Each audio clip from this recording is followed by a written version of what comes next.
Hypoxydermológia prináša novú revolučnú metódu na dosiahnutie pevnej pokožky.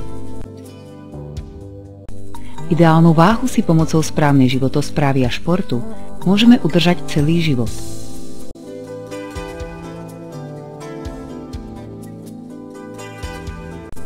Naša koža však aj napriek nášmu úsiliu časom stráca pružnosť a ochabuje. Elasticita pokožky nemá žiaden súvis s váhou a kondíciou svalov.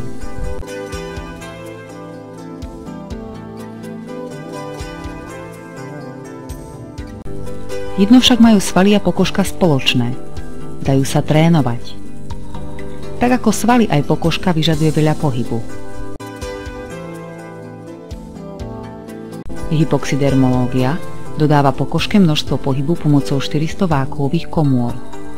Každá jedna pracuje v dvoch fázach. V prvej, sacej fáze, podtlak naťahuje pokožku smerom von a nasáva čerstvú krv do podkožného tkaniva. V druhej, tlakovej fáze, pretlak vytláča odpadné látky z podkožného tkaniva do krvi, ktorá ich odnáša do vylučovacieho systému.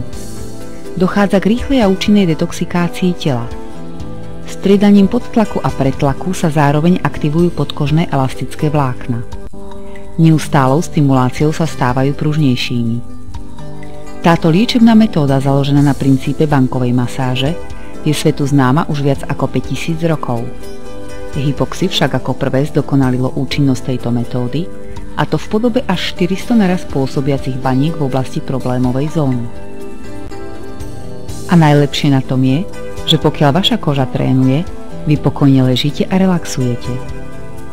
Hypoxydermológia je schopná vrátiť čas. Vaša pokožka bude opäť hladká a pevná ako v mladosti. Hypoxydermológia, vaša cesta k pružnej pokožke.